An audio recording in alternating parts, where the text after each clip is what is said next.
Le vacarme strident des sirènes d'ambulance fendait l'atmosphère étouffante d'un après-midi marseillais. L'hôpital, déjà en pleine effervescence, sombra dans une agitation presque chaotique lorsqu'un véhicule de secours fonça dans la cour principale. À peine le moteur coupé, la portière s'ouvrit brusquement. Un homme en jaillit, tenant dans ses bras une petite fille inerte, au visage si juvénile qu'on lui aurait donné à peine 10 ans. « Sauvez-la, je vous en supplie !» cria-t-il d'une voix tremblante, le regard paniqué. Sans perdre une seconde, une équipe de médecins et d'infirmiers accourut. Ils installèrent l'enfant sur une civière, la poussèrent vers les urgences en courant, pendant que l'homme tentait de les suivre. Mais une infirmière, professionnelle et ferme, lui barra le passage. « Monsieur, vous ne pouvez pas entrer. Veuillez attendre ici et nous dire ce qu'il s'est passé. » L'homme, essoufflé, le visage ruisselant de sueur, hocha la tête. Il bredouilla. « Je m'appelle Thomas. Elle est en train d'accoucher. » Un silence tendu s'abattit sur le couloir. Les regards échangés entre les soignants se chargèrent de soupçons à peine voilés. Un jeune médecin s'approcha, le visage fermé. « Monsieur Thomas, je suis le docteur Martin. Vous avez bien dit que cet enfant est en travail ?» Thomas avala difficilement sa salive, conscient de la tempête qu'il venait de déclencher. « Elle a 24 ans. Je sais que ça semble insensé, mais c'est la vérité. Elle s'appelle Marie. Elle souffre d'une maladie génétique extrêmement rare. Son corps ne s'est jamais développé comme il aurait dû. À l'extérieur, elle paraît être une enfant. Mais à l'intérieur, c'est une adulte. » Le médecin fronça les sourcils. « Elle ne semble pas avoir plus de 10 ans. »« Je sais. »« C'est difficile à croire, » répondit Thomas, la voix brisée. « Mais c'est pourtant réel. Nous allons devoir vérifier ça. Et je dois vous signaler à la police. Vous comprenez, n'est-ce pas ?» Thomas acquiesça sans protester. Il savait ce que tout le monde pensait. Il savait le regard qu'on posait déjà sur lui, celui qu'on réserve aux monstres. Mais il n'avait plus le luxe de se défendre. Ce qui comptait, à cet instant, c'était Marie et l'enfant qu'elle portait. Pendant que l'équipe médicale se battait pour stabiliser Marie, une confusion sourde s'installait au sein du personnel. Ce qu'il découvrait confirmait, contre toute attente, les dires de Thomas, le corps de cette jeune fille était bel et bien en travail. La docteure Hélène, chef du service obstétrique, fut appelée d'urgence. Elle examina la patiente, visiblement ébranlée. « C'est stupéfiant, » murmura-t-elle. Son corps extérieur est celui d'une enfant. Mais ses organes reproducteurs sont parfaitement développés. C'est comme si deux âges vivaient dans le même être. Dans la salle d'attente, Thomas faisait face à l'opprobre collectif. Les regards étaient lourds, les chuchotements cinglants. « C'est répugnant », souffla une femme âgée sans se donner la peine de chuchoter. « Un homme comme lui, faire ça à un enfant. Il faut qu'il paye », ajouta un autre. Chaque mot était une lame. Thomas serrait les poings. Il aurait voulu hurler la vérité. Il aurait voulu leur dire qu'il aimait Marie, qu'il ne lui ferait jamais de mal. Mais à quoi bon? Il savait que plus il parlait, plus il s'enfonçait. Alors il pria. Pour Marie. Pour le bébé. Pour que la vérité puisse un jour émerger du chaos. 2 heures passèrent, lourdes d'angoisse. Puis enfin, la porte des urgences s'ouvrit. La docteure Hélène apparut, épuisée mais soulagée. L'opération s'est bien déroulée. Marie et le bébé vont bien. C'est une petite fille. Thomas sentit ses genoux fléchir. Un sanglot lui échappa. Il murmura. « Merci mon Dieu. Est-ce que je peux les voir ?» Quelques instants seulement, répondit la docteure. Mais ensuite, vous devrez répondre à des questions. Beaucoup de questions. Le cœur battant à tout rompre, Thomas pénétra dans la salle de réveil. Marie était là, allongée, plus frêle que jamais. À ses côtés, un petit berceau abritait une minuscule créature endormie, paisible. Il prit doucement la main de Marie. « Je suis là », murmura-t-il. Elle ouvrit lentement les yeux, un faible sourire aux lèvres. « Notre fille. Elle est si belle. »« Tout comme toi », souffla Thomas, submergé par l'émotion. La docteure Hélène se tenait au pied du lit, son regard oscillant entre curiosité médicale et perplexité morale. « J'ai besoin que vous m'expliquiez tout », dit-elle. « Comment cela a-t-il pu arriver ?» Thomas échangea un regard avec Marie. Elle hocha la tête, l'encourageant. Alors il inspira profondément, et raconta. Tout avait commencé 2 ans plus tôt. À cette époque, Thomas enseignait l'anglais dans un centre de langue à Marseille. Il adorait son métier et s'efforçait toujours de proposer des cours vivants, adaptés à chacun de ses élèves. Un jour, une nouvelle élève se présenta, Marie. Dès les premières minutes, elle capta son attention. Elle paraissait avoir une dizaine d'années, tout au plus, mais sa manière de parler, ses réflexions, sa maturité, tout en elle détonnait. Au fil des semaines, elle se révéla d'une intelligence rare, posant des questions philosophiques, discutant avec une profondeur qui surprenait même les enseignants les plus expérimentés. Thomas était fasciné. Il lui arrivait de rester après les cours pour discuter avec elle, intrigué par cette personnalité hors du commun. Un soir, Marie lui demanda de lui parler en privé. « Monsieur Thomas. Je dois vous dire quelque chose. Je ne suis pas une enfant. J'ai 22 ans. » Il crut d'abord à une plaisanterie étrange. « Marie, tu plaisantes ? Je sais que ça paraît fou, mais je souffre d'une variante du syndrome de Turner. C'est une maladie rare. Mon corps n'a jamais évolué comme il aurait dû. Mais je suis une femme. Une vraie. Et j'en ai assez de vivre dans un monde qui me refuse ce droit à cause de mon apparence. » Thomas, bouleversé, lui demanda une preuve. Marie sortit un dossier médical complet. Diagnostic, examen, carte d'identité. Tout y était. Tout confirmait ses paroles. Il se sentit dévasté. Non par le choc, mais par l'idée que Marie avait dû vivre ainsi, enfermée dans un corps qui ne reflétait jamais son esprit ni son âge. « Je suis désolé de vous l'avoir caché, dit-elle. Mais je veux être traitée comme une adulte. Pas comme une erreur de la nature. » Thomas lui prit doucement la main. « Merci de me faire confiance, Marie. À partir de maintenant, je te croirai. Et je te respecterai. » Le lien entre eux changea ce jour-là. Ils commencèrent à se parler autrement, à se découvrir au-delà des cours. Elle lui racontait ses rêves, ses blessures, sa solitude. Lui, ses doutes, ses échecs, son envie d'être utile. Peu à peu, Thomas sentit des sentiments naître. Il lutta contre eux. Il se sentit coupable, perdu, déchiré. Mais il ne pouvait nier ce qu'il ressentait. Pas devant une âme si belle, si vive, si profondément humaine. Marie, elle aussi, sentait naître quelque chose. Un espoir fragile, un amour interdit par les apparences mais pur dans l'intention. Un jour, tout bascula. Marie, tremblante, lui annonça qu'elle était enceinte. Ce fut le choc. La peur. L'angoisse du jugement. Mais aussi la promesse, quoi qu'il arrive, il serait là. Et maintenant, dans cette salle d'hôpital, face à leur fille endormie, Thomas savait que leur histoire, aussi improbable soit-elle, était réelle. Injustement jugée. Mais profondément vraie. La docteure Hélène, encore silencieuse, avait les larmes aux yeux. « Je ne sais pas encore ce que dira la justice, murmura-t-elle. Mais je sais ce que je viens de voir, un amour, d'une vérité rare. » Thomas serra un peu plus la main de Marie. Peu importait le reste du monde. La vérité, enfin, respirait. Ce soir-là, après les derniers cours, alors que l'école s'était vidée de ses élèves et que le silence emplissait les couloirs, Marie resta immobile près de la porte de la salle des professeurs. Elle avait attendu ce moment, le cœur battant, les mains moites. Lorsque les dernières voix s'éteignirent dans l'écho des escaliers, elle s'avança lentement vers Thomas. « Maître Thomas ?» Sa voix tremblait, portée par l'émotion. Le professeur se retourna brusquement, surpris par le ton sérieux qu'il perçut chez elle. Ses yeux croisèrent les siens, et dans ce regard, il eut une détermination mêlée de fragilité. « Marie ? Qu'est-ce qui se passe ?» demanda-t-il, légèrement inquiet.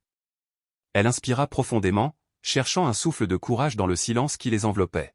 « Je crois que je suis amoureuse de vous. » Les mots résonnèrent dans l'air comme un orage inattendu. Thomas resta figé, désemparé, comme si le sol venait de se dérober sous ses pieds.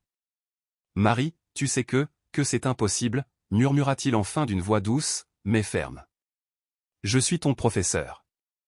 Et toi, tu es encore une élève. » Mais Marie secoua la tête, les larmes lui montant déjà aux yeux. « Je sais ce que les autres voient. Je sais que mon apparence trouble, qu'on me regarde encore comme une enfant. Mais je ne suis pas une petite fille, Thomas. Je suis une femme. Une femme avec des sentiments réels, profonds, intenses. Et je t'aime.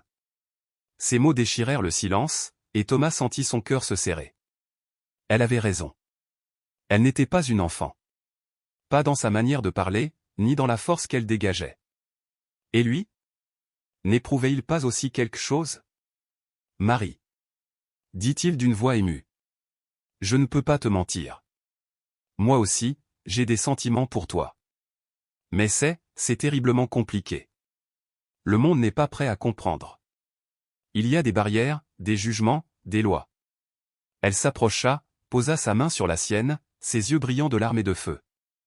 Je me fiche de ce que pense la société, Thomas. Je veux être aimé, comme n'importe qui. Je veux qu'on me voie comme une femme capable d'aimer et d'être aimée. Est-ce trop demandé? Thomas plongea son regard dans le sien. Il y vit la douleur, mais aussi la lumière. Une vérité nue et magnifique. Il caressa doucement sa joue. Tu mérites tout l'amour du monde, Marie. J'ai juste peur de ne pas être assez fort pour nous protéger de tout ce qui nous attend. Alors on affrontera tout ça ensemble, répondit-elle avec calme et assurance. J'ai passé toute ma vie à prouver que j'étais une adulte. Je ne renoncerai pas à l'amour à cause d'une autre peur. À cet instant, une clarté soudaine envahit Thomas. Il comprit que ce qu'il ressentait n'était ni un caprice ni un fantasme, mais un amour véritable. Il sourit enfin. Oui. Ensemble. Je t'aime, Marie. Et je ne laisserai plus jamais la peur nous arrêter. Leur premier baiser fut à la fois doux et chargé d'une intensité nouvelle. C'était le début d'un voyage semé d'obstacles, mais aussi d'une tendresse sans nom. Dans les mois qui suivirent, Thomas et Marie durent faire face à d'innombrables défis. Conscients que leur relation ne serait pas acceptée par la société, ils décidèrent de la garder secrète. Pour éviter tout conflit éthique, Thomas démissionna de son poste d'enseignant. Il trouva un travail en télétravail dans une entreprise de traduction, ce qui lui permettait de passer plus de temps avec elle. Marie, de son côté, poursuivait sa lutte contre la maladie qui lui donnait cette apparence d'enfant. Elle participait à des programmes de recherche médicale, espérant contribuer à des avancées pour d'autres. En parallèle, elle dissimulait leur relation à sa famille et à ses amis, redoutant leur jugement. Pourtant, leur amour grandissait. Thomas apprit à voir bien au-delà du corps fragile de Marie, il voyait son intelligence, sa sensualité, son humour, sa résilience. Marie, elle, se sentait pour la première fois dans sa vie pleinement femme, désirée, respectée, chérie. Un an passa, et ils prirent la décision d'emménager ensemble dans un petit appartement en périphérie de Marseille. Ce fut une période heureuse, simple et lumineuse. Ils cuisinaient, riaient, regardaient des films et rêvaient, parfois en chuchotant, d'un avenir où ils pourraient aimer librement. Mais le destin leur réservait une nouvelle épreuve. Un matin, Marie se réveilla prise de nausées violentes. Elle pensa d'abord à une intoxication alimentaire, mais les symptômes persistèrent. Un soir, la voix tremblante, elle dit à Thomas. Je crois que je suis enceinte. Un silence étourdissant suivit. Thomas, stupéfait, sentit le sol vaciller sous ses pieds. Ils avaient toujours été prudents. Un enfant, c'était le bouleversement absolu. Tu en es sûr, demanda-t-il, la gorge nouée. Marie sortit un test de grossesse. Il y a 2 lignes. Il la serra dans ses bras, la sentant trembler. C'est d'accord, mon amour. On va traverser ça ensemble. Mais dans leur regard partagé, une même peur. Comment expliquer cette grossesse? Comment le corps fragile de Marie allait-il supporter cela? Ils prirent rendez-vous avec la docteure Hélène, une obstétricienne que Marie avait rencontrée durant ses traitements. En apprenant la nouvelle, Hélène resta un instant sans voix. Puis, professionnelle, elle reprit son calme. Ce sera une grossesse à très haut risque, déclara-t-elle. Nous devrons surveiller chaque étape avec la plus grande attention. Marie acquiesça, le regard déterminé. Je ferai tout pour protéger ce bébé. Thomas lui serra la main, ému et fier. Les mois suivants furent éprouvants. Marie quitta son emploi. Thomas accepta des heures supplémentaires. Ils ne parlèrent de la grossesse qu'à un cercle restreint de proches de confiance. À 7 mois, les complications s'aggravèrent. Marie dut être hospitalisée en urgence, placée sous surveillance constante. Thomas vivait presque à l'hôpital, ne rentrant chez eux que pour se changer. Puis, un matin, tout bascula. Marie entra en travail prématurément. Thomas, affolé, l'emmena d'urgence à l'hôpital Tudu. Ce fut le début d'un tumulte de soins, de cris, d'angoisse, jusqu'à ce qu'enfin, le bébé naisse. Lorsque Thomas eut raconté toute l'histoire à la docteure Hélène dans la salle d'attente, un silence pesant tomba sur la pièce. Elle les observa longuement, puis dit avec une voix douce mais ferme. « Je vais tout expliquer à la police. Vous n'avez rien fait de mal. » Un soupir de soulagement s'échappa des lèvres de Thomas et Marie. Ils se regardèrent, un sourire mêlé de larmes au coin des yeux. « Et le bébé ?» demanda doucement Hélène. « Elle est en parfaite santé. Vous avez choisi un nom ?» Marie se tourna vers Thomas, puis vers la docteure. « Oui. Elle s'appellera Flora. Parce qu'elle est notre fleur, notre espoir d'un avenir meilleur. » Hélène sourit tendrement. « C'est un nom magnifique. » Peu à peu, l'histoire de Thomas, Marie et Flora s'ébruita. Les premières réactions furent dures, teintées de scepticisme et de jugement. Mais à mesure que le public découvrait la réalité de la maladie rare de Marie, et la profondeur de leur amour, les attitudes commencèrent à changer. Des médecins, des psychologues, des défenseurs des droits humains prirent la parole pour défendre leur cause. Sur les réseaux sociaux, dans les talk-shows, leur histoire devint emblème d'un débat plus large, celui du droit à l'amour, à la maternité, à la reconnaissance pour les personnes différentes. Thomas et Marie acceptèrent de témoigner publiquement. Lors d'une émission très suivie, Marie prit la parole. « Je veux juste vivre et aimer comme une personne normale. Oui, mon apparence est inhabituelle. Mais j'ai un cœur, une âme, des rêves. » Les larmes coulaient sur ses joues. Thomas lui prit la main, la voix pleine d'émotion. « L'amour ne dépend pas de l'apparence. Il naît de l'âme. Et Marie est la plus belle âme que j'ai jamais connue. » Marie était la personne la plus courageuse et la plus merveilleuse que Thomas ait jamais rencontrée. Et il en était fier, profondément fier de marcher à ses côtés. Leur histoire d'amour, sincère et bouleversante, avait ému des milliers de personnes à travers le pays. Peu à peu, les mentalités changèrent.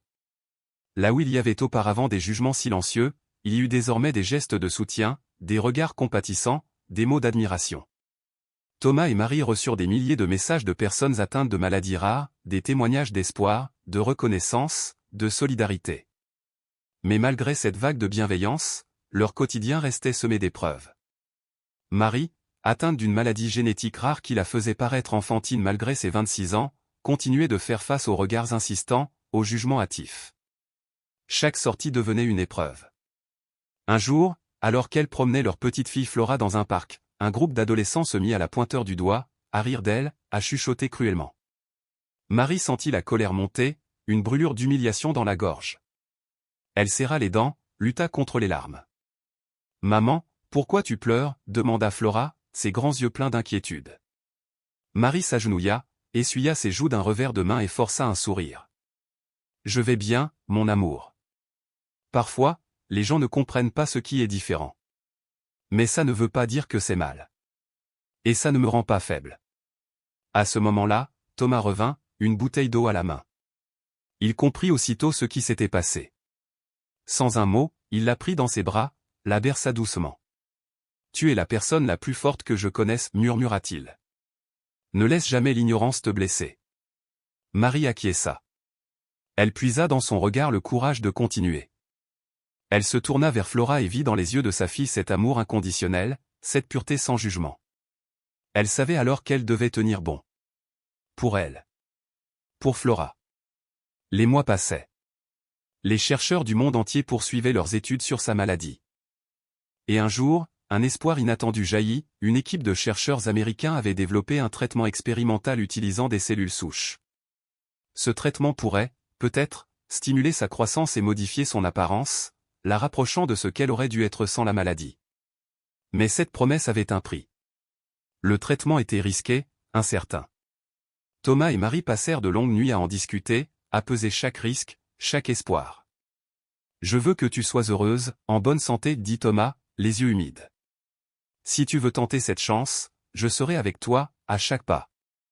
Et si tu ne veux pas, sache que je t'aimerai tout autant.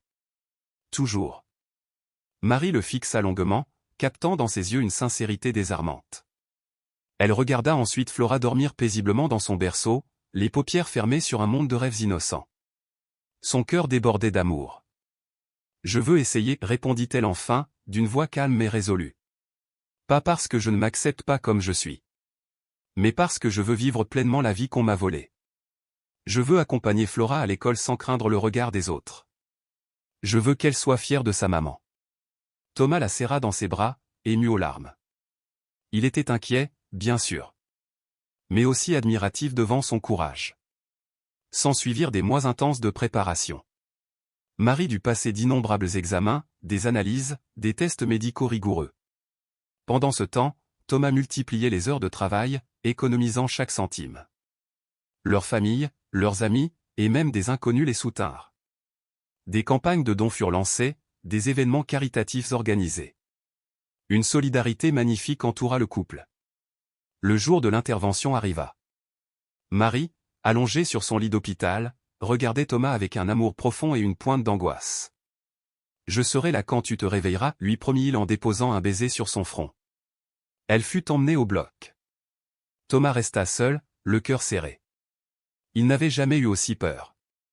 Dans la salle d'attente, il pria. Pour Marie. Pour Flora. Pour leur avenir. Le temps s'étira, interminable. Le docteur Hélène, leur amie et médecin référente, sortait de temps à autre pour lui donner des nouvelles.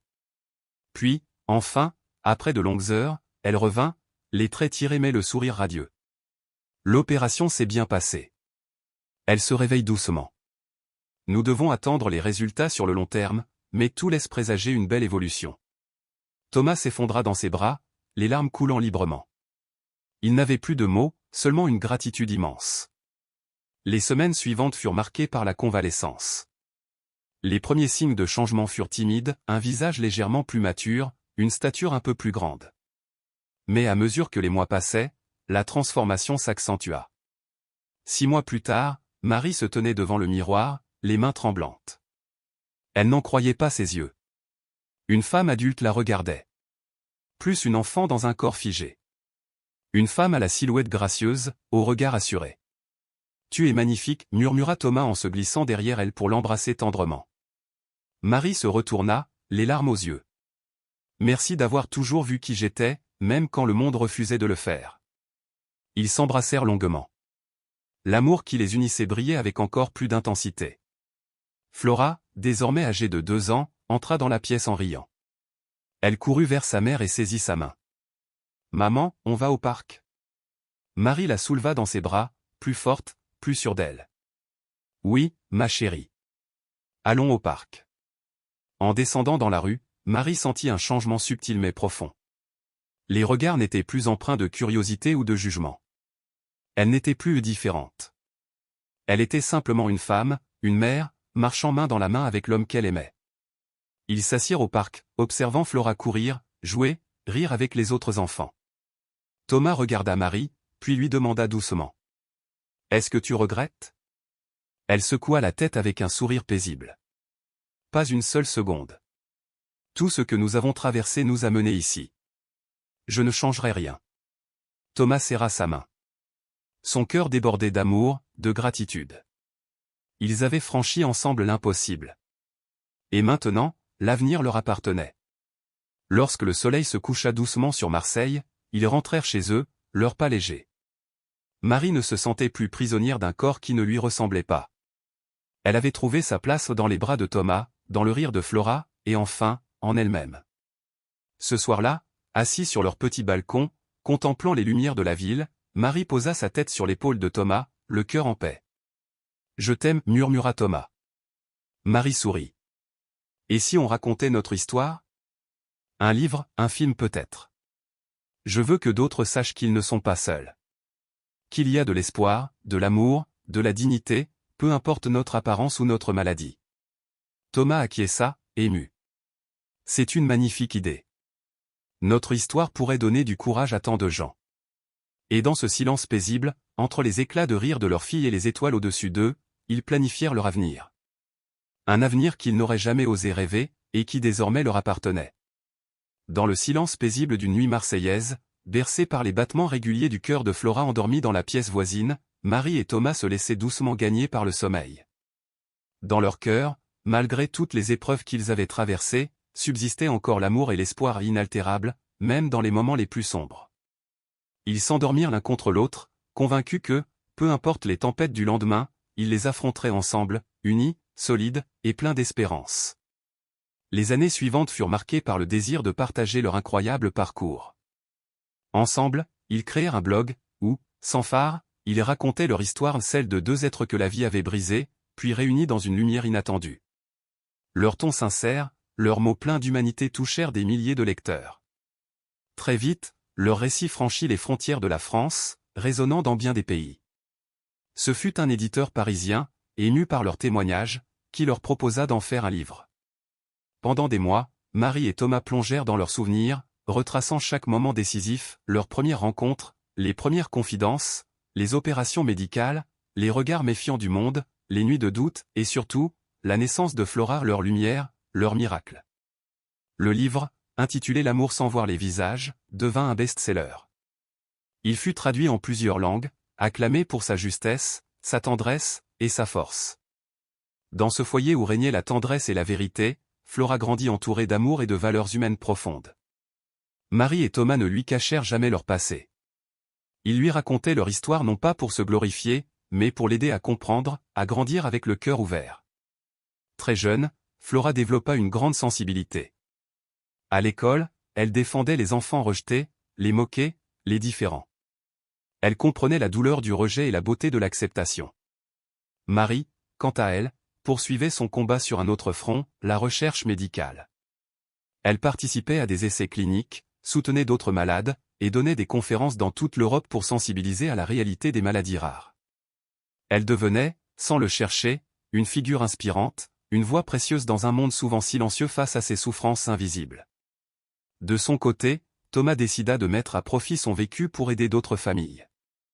Il rejoignit une ONG spécialisée dans l'accompagnement des personnes touchées par des maladies génétiques rares. Il contribua à mettre en place des programmes de soutien émotionnel et matériel, offrant aux autres ce qu'il aurait tant aimé recevoir durant les moments les plus durs. Lorsque Flora atteignit l'âge de 10 ans, le même âge que celui qu'avait Marie quand elle rencontra Thomas, ils organisèrent une fête mémorable. Ce n'était pas seulement l'anniversaire de leur fille, mais la célébration d'un chemin de vie, d'un combat devenu victoire. Entourés de leurs proches, de voisins, de membres d'associations, de médecins et d'inconnus devenus amis au fil des années, ils prirent la parole. Marie, debout au milieu de la pièce, le regard lumineux malgré l'émotion, dit d'une voix vibrante. Il y a 10 ans, jamais je n'aurais imaginé vivre une journée comme celle-ci. À l'époque, je vivais dans la peur, la solitude, la honte. J'étais persuadé que personne ne pourrait m'aimer, que ma différence serait toujours un obstacle. Puis j'ai rencontré Thomas, et il a vu en moi ce que moi-même je n'osais plus regarder, une femme digne d'amour, entière, vivante. Ensemble, nous avons eu Flora, cette fille incroyable qui nous a tant appris sur l'amour véritable. Elle se tourna vers sa fille, le regard empli de tendresse. Ma chérie, j'espère que notre histoire te rappellera toujours que l'amour est plus fort que les apparences. Que les différences ne sont pas des murs, mais des ponts. Et que dans un monde où certains jugent trop vite, il est possible de choisir l'accueil, la bonté, et la beauté intérieure. Thomas s'avança à son tour, posa une main sur l'épaule de Marie et déclara. Nous avons affronté bien des tempêtes. Il y a eu des larmes, des silences, des nuits d'angoisse. Mais chaque difficulté nous a rapprochés. Si nous partageons notre histoire, c'est pour rappeler à d'autres qu'il existe toujours une lumière, même lorsque tout semble obscur. Flora, les yeux brillants de larmes et de joie, courut vers ses parents et les enlaça avec force. La pièce résonna alors de longs applaudissements. Certains pleuraient, d'autres souriaient en silence. L'émotion était palpable, pure, réelle. Le soir venu, la fête achevée, la petite famille se retrouva sur le balcon, contemplant les lumières scintillantes de Marseille. La brise légère caressait leurs visages. Marie, tenant la main de Thomas, murmura avec reconnaissance. « Regarde tout ce chemin parcouru. » Thomas acquiesça avec un sourire paisible. « Et tout ce qu'il nous reste à vivre. » Flora, nichée entre eux, leva les yeux et dit doucement. « Je vous aime, maman.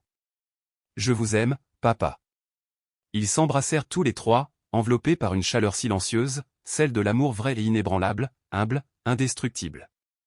Ils savaient, au plus profond d'eux-mêmes, que quoi qu'il advienne, ils resteraient ensemble. Ils auraient toujours l'amour. Toujours l'espoir. Et toujours la force de faire face, unis. Car l'histoire de Marie et Thomas ne se limite pas à une romance. C'est un témoignage vibrant de ce que l'humanité a de plus précieux, la capacité de guérir, d'aimer malgré les obstacles, et de se relever face à l'injustice et au rejet.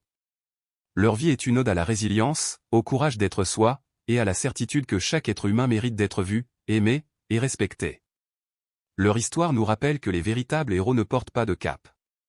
Ils avancent avec des cicatrices, une main tendue, et un cœur ouvert. Et parfois, dans les instants les plus simples d'un regard, une étreinte, une parole douce, ils transforment le monde. Alors que les étoiles apparaissaient dans le ciel au-dessus de la ville, leur silhouette sur le balcon ressemblait à une scène de film. Non pas une fiction embellie, mais une réalité précieuse, construite avec patience, douleur, tendresse et foi. Une famille, contre toute attente, avait trouvé le bonheur. Et c'est peut-être là, dans ce mélange de fragilité et de force, que réside le miracle de l'amour véritable.